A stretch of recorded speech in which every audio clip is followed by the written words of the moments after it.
Hello guys, അപ്പോൾ നമ്മുടെ ഇന്നത്തെ വീഡിയോ എന്ന് പറയുന്നത് കഴിഞ്ഞ വീഡിയോയിൽ പറഞ്ഞ പോലെ ഇന്ന് വിബിയേട്ടൻ്റെ കല്യാണമാണ്. അപ്പോൾ നമ്മൾ എല്ലാവരും കൂടെ അതിനാണ് പോകുന്നത്. അപ്പോൾ ഞാനും പപ്പയും കൂടെ രാവിലെ ബൈക്കിലാണ് പോയത്. പിന്നെ അവിടെ പോയിട്ട് നമ്മൾ അമ്പലത്തിലാണ് കല്യാണം. അപ്പോൾ ഞാനും സുജിയേട്ടനും കൂടെയാണ് ബൈക്കിൽ വന്നത്. നമ്മൾ അവിടെ എത്തിയപ്പോൾ അക്ഷയ ചേച്ചി വന്നിട്ടുണ്ടായിരുന്നു. അപ്പോൾ രണ്ടുപേരും ഫോട്ടോ ഒക്കെ എടുത്തു. നല്ല രസമുണ്ടായിരുന്നു രണ്ടുപേരെയും കാണാൻ. എന്നിട്ട് നമ്മളൊരു വെൽക്കം ജ്യൂസ് എല്ലാം കുടിച്ചിട്ട് എന്നിട്ട് നമ്മൾ അമ്പലത്തിൻ്റെ ഉള്ളിൽ കയറി താലി കിട്ടാനുള്ള ടൈമായി. എന്നിട്ട് നമ്മൾ പിന്നെ അമ്പലത്തിൻ്റെ പുറത്തെല്ലാം പോയി. അപ്പോൾ നമ്മൾ സിയു ബേബി വന്നത് നല്ല രസമുണ്ടായിരുന്നു, അവളെ കാണാൻ നല്ല ക്യൂട്ടായി ഉണ്ടായിരുന്നു.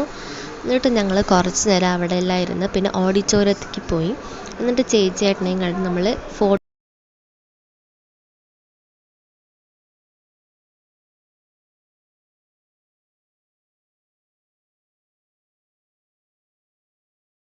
എല്ലാം എടുത്തിട്ട് ഫുഡ് കഴിക്കാൻ വേണ്ടി പോയി. അപ്പോൾ ഫുഡെല്ലാം അടിപൊളി, നല്ല അടിപൊളി സദ്യയും നല്ല അടിപൊളി പായസം, അടപ്പായസം എല്ലാം ഉണ്ടായിരുന്നു. എന്നിട്ട് നമ്മൾ നേരെ ഏട്ടൻ്റെ വീട്ടിലേക്ക് പോയി. അപ്പോൾ ഇനി റിസപ്ഷൻ്റെ വീഡിയോ വരുന്നതായിരിക്കും. അപ്പോൾ ഇന്നത്തെ വീഡിയോ ഇത്രയുള്ളൂ. അപ്പോൾ എല്ലാവർക്കും ബൈ.